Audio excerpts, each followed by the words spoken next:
Welcome to the Software People Stories. I'm Shiv. I'm Chitra, And I'm Gayatri. We bring you interesting, untold stories of people. associated with the creation Or consumption of software-based solutions. You'll hear stories of what worked. and sometimes what didn't, You will also hear very personal experiences. and insights that would trigger your thoughts. And inspire you to do even greater things.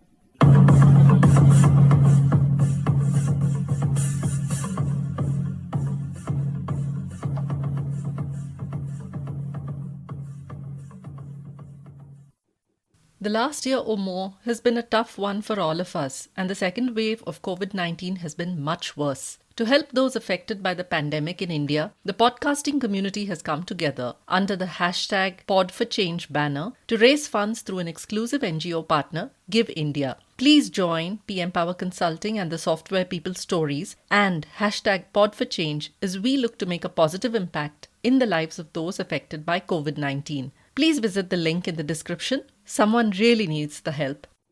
Welcome to this episode of the Software People Stories.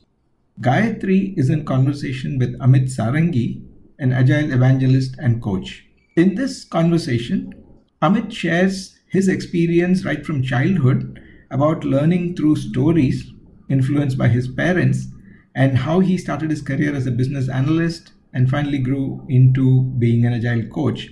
He also talks about the need to understand people as people and relate to them, and a lot of other experiences. Listen on. Hi, Amit. Good evening. Thank you for appearing on Software People Stories. Lovely to have you here. Thank you, Gayatri. This has been a pleasure. Thank you for inviting me. So, Amit, I know you for some time now. So, I wanted you to introduce yourself. How has your journey started and what are you doing now? Okay, so I call myself an Agile Evangelist today. Typical, I think, Indian technocrat or whatever you call it, right? I started as a software engineer, then started with Infosys, in fact, straight from the college, campus recruitment. Got into Oracle applications, was a consultant, traveled a bit, worked with few clients, and then post that, today I'm with Fidelity Investments, which is a firm based out of US, but I work out of Bangalore, working on software.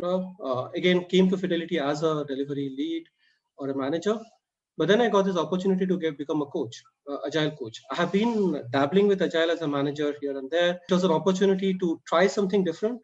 So today I work as a coach. I support the coaching organization here at Fidelity at India for a specific business unit.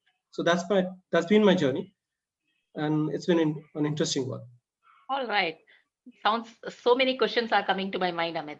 I will get started with you. You said you've been a consultant, started in Oracle or ERP side of. Normally we have software engineers who talk about coding or talking from a developing code. So how was that from a configuration perspective, right? Today we talk about no code as a cool thing, right? So you've been doing it from early on days. So if you understand the typical ERP software, the way they were written, right? I think the first phase was when you write all the software custom code for a particular need. And then the era of ERP started, I think around 90s, roughly, when they picked up, where you write a platform which can cater to some basic generic needs of a certain business. I was focused on more on HRMS. And that has been a theme in my career, HR related, solutions. So I went into HR, and there was SAP, there was even CRM systems, CWL systems, etc. on platforms, right? And you take those and you understand the business and you figure out, okay, what features or what code or what pieces of that software caters to what kind of business, because every business eventually is different.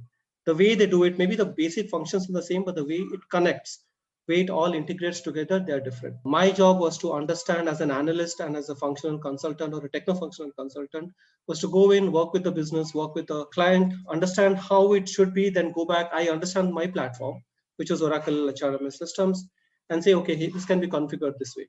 Now, if some enhancements are required, you go back, request for an enhancement, get it done, and then release it out. So it was interesting because today you say that, the no code feature where you plug and play code.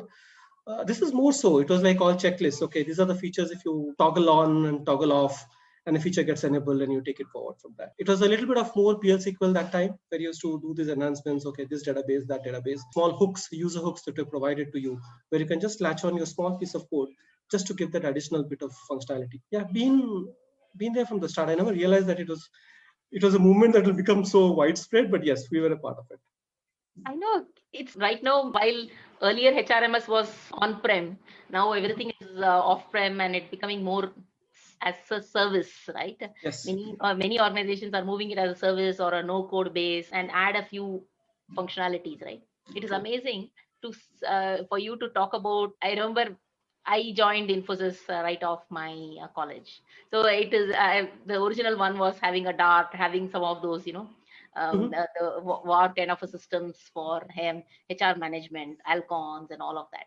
So is that different based on the organization itself, the HRMS systems, or is it you saying that it's very customized, right, based on where the companies are? So the basic functions remain the same. So you have staffing, for example, recruitment, right? Recruitment is a key function that every HR needs. You have learning systems. You have the core organizational system where the organizational structure is defined. How does businesses or how does different business units interact with each other? You have to define the relationships between departments, how they interact, etc. Right? How it is structured, what comes under what, the hierarchy, organizational hierarchy itself. Then the people hierarchy. How are the people? What are the data points? What are the so there is an organizational hierarchy. Then you have to build the people hierarchy, where you talk about, okay, what are the grading systems? What are the positions? How does the salary, the payroll systems, right? So I think by nature, most of the HR systems are similar, or they have the same functions. But one's payroll definitely is not the same as the other's payroll, right? There are different components to it. There are different elements to it. The calculations are different. I pay my bonus a certain way. The other does a different way. Now, the erstwhile ERPs, what they did is they tried to create a generic, okay, they researched multiple businesses across different industries, found out that, hey, overall, roughly this is 80% of common elements that are available across the industry in payroll, for example. And you give that, and then you can configure elements, right? You can say that, okay, how can you make it configurable? How can an account number that you can set up can be configurable? Because HR end of the day need your bank account details, need your personal phone number details, your email addresses, the way your employee ID is set up, etc., etc. Hierarchy is set up. Is it a supervisor-based hierarchy? Is it a position-based hierarchy? How do you want to set that up? So more or less, these are certain ways that will always be common. The way you recruit, the way you staff, the way you manage trainings, for example. HR operations, how do you manage the data? That's a big part of HR systems, right? All the documents that comes in, gets approved, gets stored, etc. The audit trail. I think those are all constant. So these ARPs actually help. My company currently uses a system from Workday. I think that's common knowledge. So let me go there. I think Workday was created by a few people who came from Oracle, and they went into PeopleSoft. Sorry, they came from PeopleSoft, the CEO of PeopleSoft. PeopleSoft got bought over by Oracle. So that person quit and created Workday. Now Workday is a great competition. It's completely SaaS. I see the features. I understand the features there. But yeah, that's the new world now. So everything is on SaaS, right? Yeah. With Amazon and everything coming on, right? It's amazing, right, to see the areas that we have worked upon and we become the users after a while. It's a fantastic journey. When we talk about hierarchy and organizational model, I know you got into agile world of things. How has that moved your world in terms of working in a very strictly hierarchical model? Decisions were taken at a 4-5 levels higher than you, while now decisions are being taken as close as possible if the timelines are short. How have you seen that change in your career? I think the biggest change, I think one thing that you have brought about is the decision making, right? The decision making is a lot closer to the work on the ground than before. Earlier, we used to just execute the plan. So there used to be a big plan, which is like a 1 year, 2 year plan. And then you have a big MPP and you have those Gantt charts and other things. And you say that, okay, hey, these are my milestones and I'm working towards that, right? And then you come and execute towards that deadline. Saying that, okay, this is what the requirement is. You typically even don't question the requirements. You just take those requirements, find out the best possible, the fastest and the best possible way to achieve those requirements in the given time period. And that's it. It was like you completely become invisible, right? It was like a black box approach. You can relate that to a mole a hole kind of a game. You remember? mole hole in the malls where you tap on hit the moles, right? So I'm like a mole. I come up to get the requirements and then I completely hide underneath the layer to do what I do. And then the client has no idea what is happening till I again raise my head up saying that, okay, guys, done. This is my milestone and this is what my code looks like, right? And that might be 6 months hence. From that era of that mole hole concept to here, where maybe the mole hole still remains, but in a sprint, max you do it as a 2-week or a 3-week sprint, right? So mole hole maybe still is there, but that the time period between me rising my head up from the work that I do is like from 6 months, it has come down to maybe 2 weeks. So that's a change. The other thing is that the way leadership looks at it, right? And that's a complete 360-degree change, if I say so. Maybe 180-degree, right? It's going the opposite way, not 360-degree. Yeah. Correct myself. Others, it was like a command and control, right? You give orders. You say that, hey, this is the plan and this has to be done. And then that's it. There's no questioning the leader. But then today, the leadership is actually listening to you. It is all about providing the direction, providing the purpose. So earlier, we never knew what code were we really writing. What is that software meant for? I like the software, but I don't know how it will be used, who is using it. I never know the customer. And if I'm working for a big platform and I'm working on a small module in that platform, I don't even know how the other modules are coming together. There's someone in invisible cloud who knows that and who is the God and who is all bringing all these elements together, right? But today, that is the first thing that you know. The leaders ensure that there's the first thing that you know is, okay, how are everything coming together? That's disadvantage in a way that there's a lot of knowledge for me to, as a youngest guy on the team, there's a lot of knowledge for me to take in and digest, consume and figure out insights and then respond or react to it. But then it does take me a lot closer to the real work, right? The real value to the customer, which is so I have an opportunity. I don't say I will always do it, but I always have that opportunity to take that step and respond in a way that might be different than the original plan. Very true. In fact, when you're talking about mole in the hole, I was thinking, see, right now, given that it is very often, earlier there used to be a leadership layer who used to protect the team. The sense that when you get engaged or the client is engaged or enraged, as the case may be, you have the impact lesser. You feel as if, okay, you are ensconced in a bubble. So you get limited information and you're just down on your saying and you keep doing it. But now, one of the things that I often hear is that there is a pressure is there because you are directly visible to your stakeholders. It means that there is that much more responsibility that you carry, and it takes a while for somebody to get adapted to it, feeling just the pressure of it, but also say, okay, maybe there is a different way of working, right? I think that is the hardest part. No, definitely. Especially when you are used to this culture. And in fact, I remember our earlier conversation, right? Hofstede's the culture model, where you talk about the power distance. I remember that all the time. So let's talk geographies, right? In a world where we have a higher power distance in India, so we expect a little bit of that command and control all the time. Now things are changing. Definitely things are changing, and things are changing really, really fast. But how are we changing that mindset? Are the leaders changing the mindset fast enough? And that takes a toll on you. So you are not naturally inclined to question authority, right? So that means it has to be a trait that has to be trained into you, or that has to be taught to you and told to you that, hey, it's okay. Because from a childhood, yeah, okay, don't question your father, right? You don't question your elders. You just remain silent and listen to them. And that leaves a mark. Now suddenly you come say, no, okay, the world has changed, and now you question the person in authority, right? And that necessarily doesn't work. Maybe the youngsters is easier because they don't have the training yet. Some people in the middle like us maybe are a little Caught in the middle.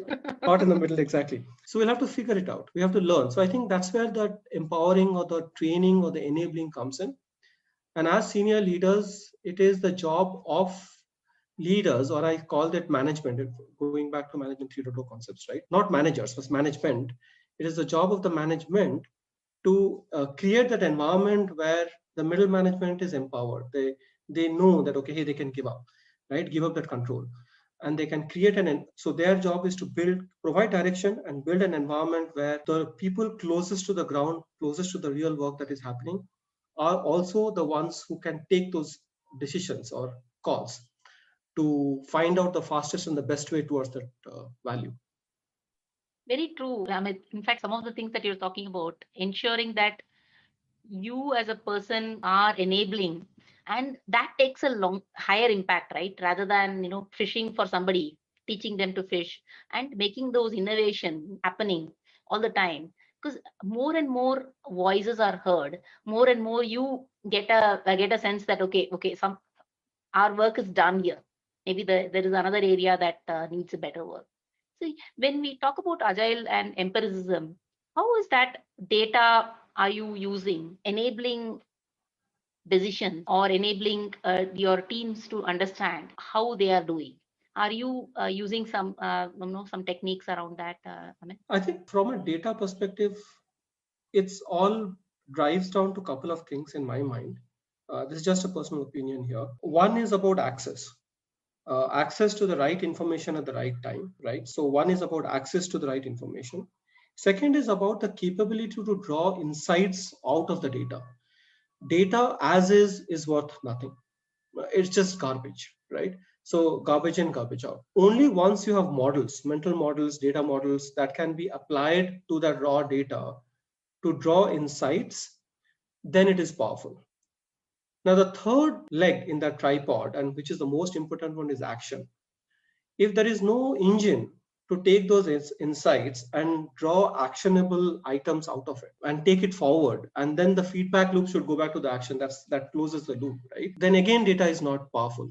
Now, there are tools, so it needs access. So it can be done through tools, models, education, some level of support, mentoring, coaching, etc. All of those come together, but I think they are all there for this three-pronged approach to data. When we say data-driven organizations, I feel it is all about this. It's all about awareness and access to the right data at the right time. It's about the capability to draw insights, understand and draw insights. What am I looking at, right? It needs skills. And the third is about the intent to take those actions, identify actions, work on it, bite-sized, right? Again, iterative, effect, adapt really, really quickly, gather customer feedback, and then again, look at the data, saying that, okay, hey, what has changed, right? From my last experiment. Any stories there, Amit, that you can share without revealing your clients' information? Yeah, no, today I don't work for clients, fortunately. It's one organization that I work for, and there are very interesting stories there. Before that, I used to work with Infosys, and I worked with multiple organizations through Infosys. So there have been a lot of failure stories and success stories. So we have done that level of, but I don't think there were, when we were as a service organization, right, when you're working with clients, there was a deliberate attempt at these mental models. I think that is, if I have to go back to that thing and I say that, okay, hey, what can I change, right? We used to do that. It's not that we did not do that. There will be relationship managers used to go work with the customer. There'll be these on-site coordinators, right? Used to call them. Whole soul, like, it's not about job, but it's about working with the client, managers, leaders there, understanding the sense, right? Okay, what is important for you? How can we build it? And then come back, work with the developers, saying that, okay, what can be done? Right? Let's not promise the moon when we cannot deliver it. And then go back and say that, okay, does this work for you, right? This is exactly the same way. You get the data requirements, understanding, okay, what is possible in the platform, and then go back and validating your assumptions with your customers, saying that, okay, hey, this is what can be done within the platform. There was a small caveat there called as a change request process, CR process, where you say that, okay, hey, by the way, the platform doesn't support this. Now, if you want enhancements, yes, we can build it for you, but we'll charge you for it, right? Let us bring in the change request process, and we charge you this many money based on the estimates, etc. And then the client will go, no, I want it free. And then, of course, the negotiation starts, right? But we used to do that. But then I think what we never did is that understand that, okay, it is a process. It is a good practice. It was more of a sensing, and some were good at it naturally, some were not so good at it, right? And success and failure was a more of a chance of having the right people at the right places, visionaries somewhere, and execution, operational people on the helm of things, running it. And you need everyone. You need every kind of person in your team to run it, right? You need your visionaries. You need your people managers or people leaders, right? Who can actually bring people together to make it work. You need your execution and operation guys. You need your analysts, people who can churn the data, look at it, and make sense of That's it. out of it. Yeah. Make sense out of it. So you need all those kind of guys, but it could have been that, okay, you could have got the wrong guy on the wrong place. Very much possible. And things would have gone flat and did go flat, actually. I have had things in my life which I cannot say here that have gone bad because of just the same reason. People are really good. It's not that people are bad, and with the right intent. I have a sincere belief that every person, there are very few evil people in this world, very few of them, right? So everyone tends or wants to do the best in his or her capacity in that particular scenario that he or she is put in. I sincerely believe in that. It is just about recognizing that what his or her skills are and aligning them to the right space and the right opportunity. Failure is not a personal failure, it is just a mismatch. And I've seen, yeah, it's a system. So I've seen many mismatches and I've seen many successes happening. So I think the only change is people making it a science rather than an art of doing that matching. Now we have all the psychological profiles and things, and actually organizations acknowledging that there is the human element is the strongest element, right? So you talk It's a about, big change compared to yeah, what it was earlier. Earlier, yes, it used to be that, okay, you have this skill, that's it, you are matched, and that's you're deemed to be successful. That's about it. There's no such thing of, cross-functional. You may be good at automation, but not necessarily manual or vice correct, versa. So I think yeah, that sort of a understanding has come in the last 5-6 years, where you say, okay, we bubble up faster. You know that if a team is not able to churn out features in the 2-3 months, maybe some change has to be. You also get immediate retrospective feedback also, saying what is that exactly, one change that we can do, what are the yeah. things that we could. I think that is a very healthy from a person perspective, right? The team members as well as the leadership also. There's no guesswork is at least to some Yes. extent removed. I think, see, you're talking human end of the day, right? There is nothing in the world that can measure a human brain. It's complex, it's mercurial, it changes. It changes with the sun, with the wind, the rain is there. And if it has been raining for a month, I am a different person. If it is hot and suddenly it rains today, I'm a different person with the same rain, right? So I have a history to myself. I cannot ignore my history. So that what makes me unique and makes me powerful as well, right? That's what makes me human. But I think there is a lot more acceptance of that humanness of teams. We are not robots. Just because I'm a Java programmer, I can do this program at the same level of capacity or efficiency or effectiveness every time I hit the keyboard is not accepted anymore. It's okay. There is a human element. You might be sad, sick, happy, euphoric, or facing something, and that's accepted. That's okay. We account for it as a team, we plan for it, we cover for it, and we'll go forward with it, right? So I think that acceptance of humanness in organizations and in teams is a big change in my mind. And I think that is completely welcome, right? More and more automation you get, more and more no code you get. It means that we are actually getting into the higher level of specialization. It means Yes, that we need somebody who comes in, be able to resolve it, or at least come and say, communicate that, okay, no, this is too big. I need help. I feel that more and more we get vulnerable. I think we are going to be able to show the humanness and show ourselves better and true, decisions and we also can move forward, right, rather than saying, exactly. okay, there is a false hope created and you say, okay, and then people get disappointed, expectations are. I used to hear so much about lawsuits when I started my career, right, 10-15 years back, because expectations were mismatched, and all we had to go is we had to go and go into a legal matter. It's almost unheard of, not necessarily not there, but very few and far between. So I do think True. that that's a big change from a what you see is what you get world today that we are in. I think that's a big change. I'm liking what what I'm seeing now. Definitely. So Definitely. I know you're talking about how brain is a mercurial, and I know you read a lot of books from your parents being both are professors in Bhubaneswar, right? So tell me about them and how they steered you towards this, towards your career. Yeah, so You don't mind? No, definitely not.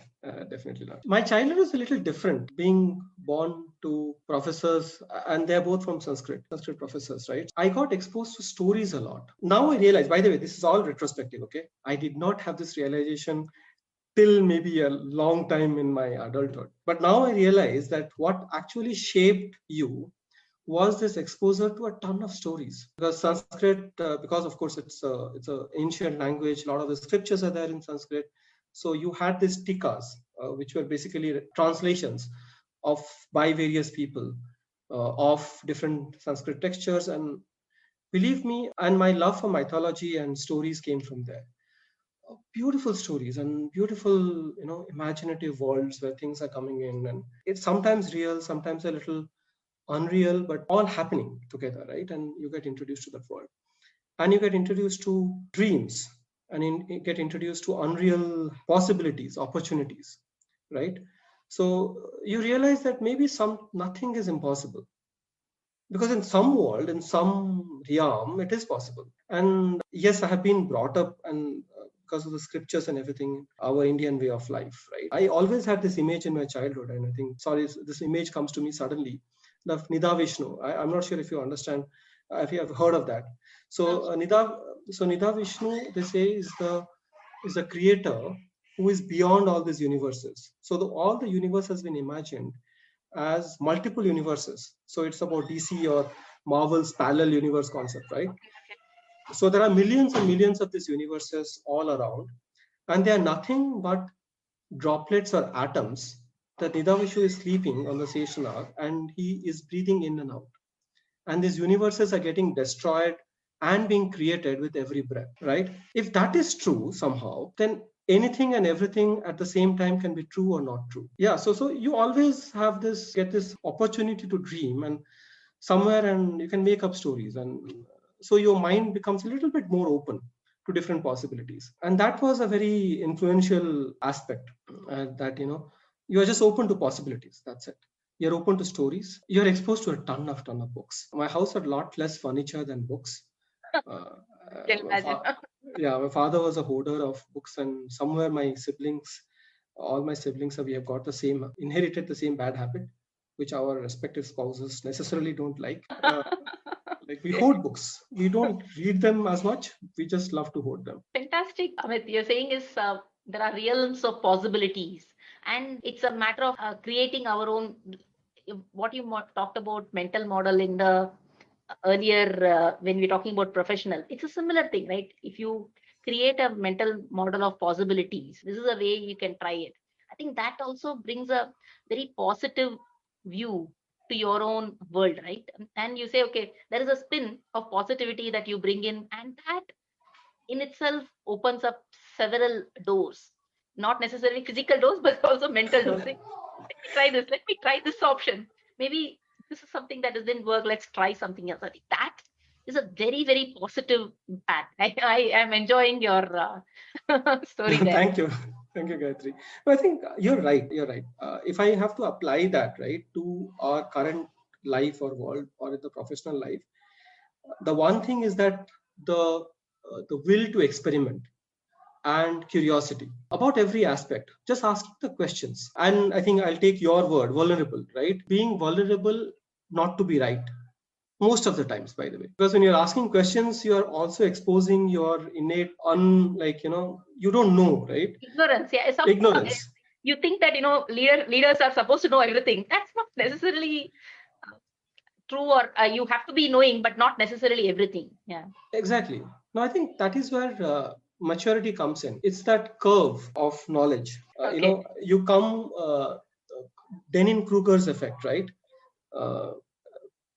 Where you say that, okay, with little bit of knowledge, you feel you know everything. And as you get more and more, you know that you don't know anything, right? And you start realizing that, okay, guys, okay. And that's what maturity is. So I think it comes with that. It comes with more knowledge. So how fast, that's true. And I think it will be foolish to say that nobody will go through that phase. I have been through, and I can assume that everyone will be going through that phase, and in different aspects. And you just go from one area to the other area. So at some point of time, I will assume that I know everything about this topic. And at the next instance, I'll realize, okay, I don't know this and I don't know this. And then I know that, okay, I'm actually getting mature in the topic. And that's a universal truth. I hope that how fast you go through the peak of ignorance or self-appreciation and go to that space where you are accepting all knowledge, being curious about everything out there, and just absorbing it, right? And keeping it and disseminating True, is true. a game. Yeah. Very true. In fact, I mean, the conscious competence and unconscious incompetence is Yeah. is a matter of, saying, okay, are you conscious of it? And it's okay to know that you're not competent, but at least you have a path towards it. I think that's a very important journey to go, particularly in this digital era where technologies and how we are working is changing rapidly. Worked earlier no longer is true. When we're talking about choices, right? What are the few decisions or choices that you made that you think made you as a person who you are today? I think there are a couple of choices that actually brought me to this point today. One key choice I made was I was with Infosys. I have also been with Infosys, as you know, started my career there, spent a lot of years, 12, 13 years there. But at some point of time, and it was going pretty much well. It was a standard career path, and you're growing, and you had a bigger portfolio and a different work to do, etc., right? Suddenly, I just got an opportunity, and I just thought that, okay, it's not interesting enough. Is this what it is? Is there something else out there, right? And being born and brought up in my professional career with Infosys, you don't know what is the world out there. But yes, we were born into an era where we were always loyal to the company that we work with. Today, I don't know if the youngsters think that way. Even if such a thing exists at all, that stay with the Exactly. same Yeah. company. True. True. But somewhere it was there, right? We were in that era where we were born into, parents worked at the company for 40 years and retired from there. So you were expected to do the same thing. You never thought of switching companies then. But then, and it's a very tough choice, but we took it. I took it thanks to a friend of mine who helped me make that choice or the decision. And that was a very decisive moment. I joined a startup where we were trying to figure out about agile organizations, models on agile organizations. And that's where I got introduced to agile, not in the agile framework or the manifesto, but in terms of true agility of organizational agility, right? Okay, how can we model organizations to build in agility? And that introduced me to this concept of agility, concept of effectiveness, concept of this experimental culture, etc. Empiricism. After 1 year, it didn't work out for me. Unfortunately, not didn't work out for the organization itself. We had to all go our different places. But thanks to that organization, I discovered a new world. First, I got out of my comfort zone. I was really doing well in Infosys and pretty much okay. Standard career paths, etc. Promotions when it should happen, portfolios when it should happen, etc. Nothing way out of the ordinary, but things when it should happen, right? With a life and everything. But this kind of shook me up, saying that, okay, there are possibilities, there are opportunities out there which I was not necessarily exploring. And that took me to this path. It did not work. Then I got bold. I was in Hyderabad then. I got bold. Another friend helped me figure out an opportunity here with Fidelity, joined here. And then the next opportunity came by of being a coach, actually leaving my current role of being a portfolio leader or a delivery leader and move on to the role of a coach, where I was an IC first and then I'm supporting a group of coaches here. Yeah, after that change, it has been multiple changes, and all these changes and these choices, right, of changing my career path and has brought me here to this point. And I'm really glad for those choices and the opportunities that came by. Very nicely put, Amit. When we started, right, our successes used to be determined as to number of people who used to report to us. True. What either in the dollar size or the number of people. While now you see it's more of impact and how much are you impacting, and what is the dollar that you are able to impact and make that lifelong change, right? I think that in itself is a very important step. Choosing and going into your uncomfortable position, right? Come out of your comfort zone. It's the hardest step, extremely hard. I'm happy that you took. Not true. And thanks to, I think, the universe, I'm a sincere believer in the universe, and things necessarily have to happen. The universe gives you these choices and makes it a little bit easier for you to make those choices as well. Sometimes, for example, even the pandemic is, I think, universe's way of telling us that, go digital. right? Work from home, go digital. It is possible. Believe me, how many companies imagined that all their work could be done offline in a work from home? Yes, there is some stress factor. There are some elements that can be done a little better online maybe, but it's still possible, can be done. So a world post-pandemic will be a very different world than March 2020, right? And people react, and believe me, and I think I was listening to some Gartner or some other talks where they said that the world took exactly roughly 100 days to transform from an office-based world to an online work from home world. It just took 100 days. That's all, right? That's all. Human So ingenuity. exactly. No, and so everything is an opportunity. It is about universe plotting, if I can say so, to make you change and providing you so. And had this happened maybe 30 years back or 20 years back, was it possible? Maybe no. Think of it. Maybe the technology was not good enough. The network connectivity, we have got what? I have got like a 300 Mbps line today. And that was, I have got it for the last only 2 years or 3 years. 5 years back, I was really happy with a 1 Mbps line. Yeah, I know. Exactly. Should have been more than happy with that. Like, Exactly.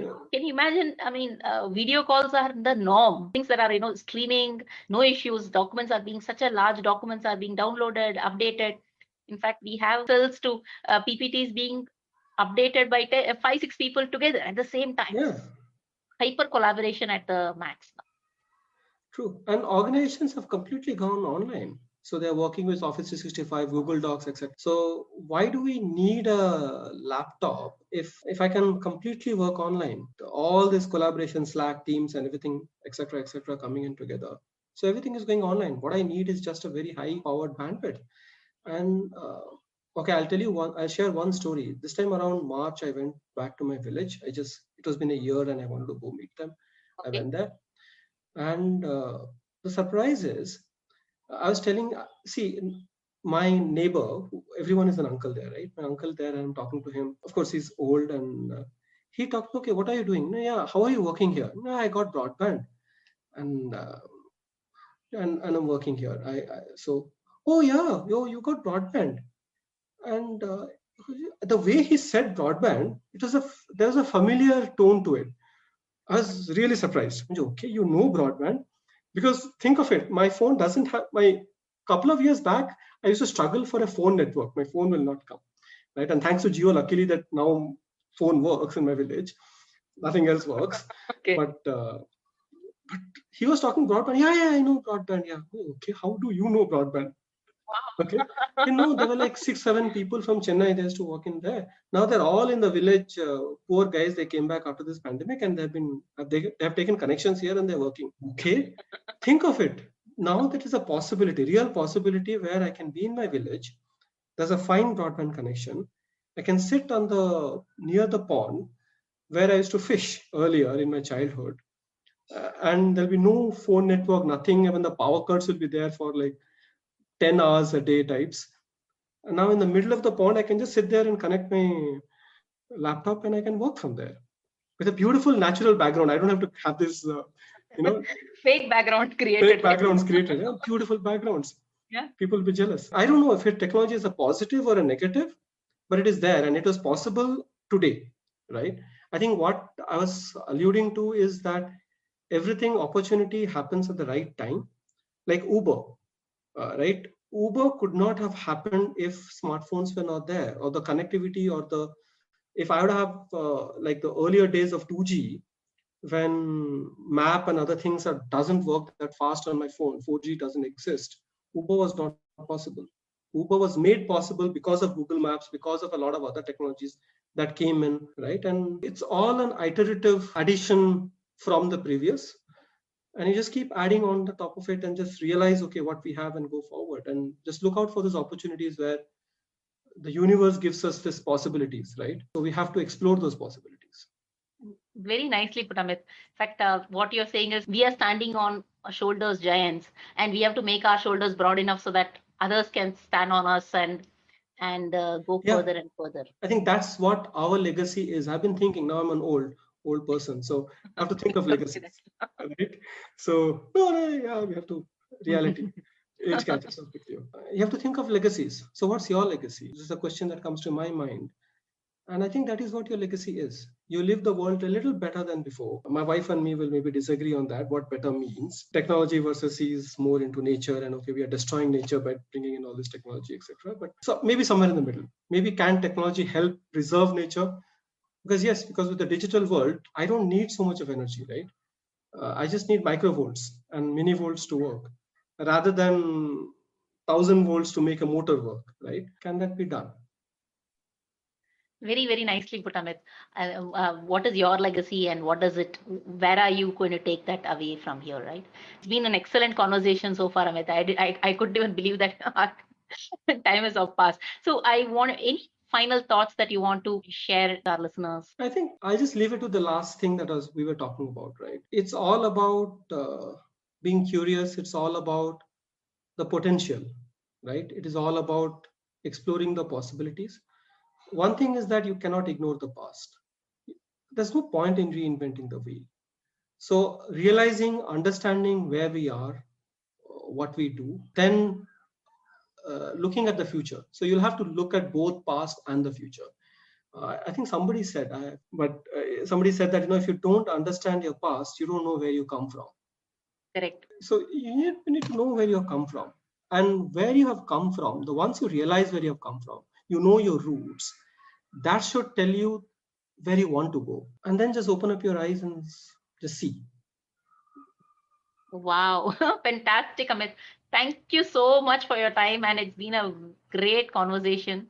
And I loved your positive spirit and what your roots are telling you to go towards. I love it, Amit. Thank you, thank you. Thank you. It was really nice talking to you. I don't know, it was just a flow. So thanks for the opportunity to talk, and it was nice. I think going back to the past and making connections, right? It was really nice to do that. Thanks for being such a nice host.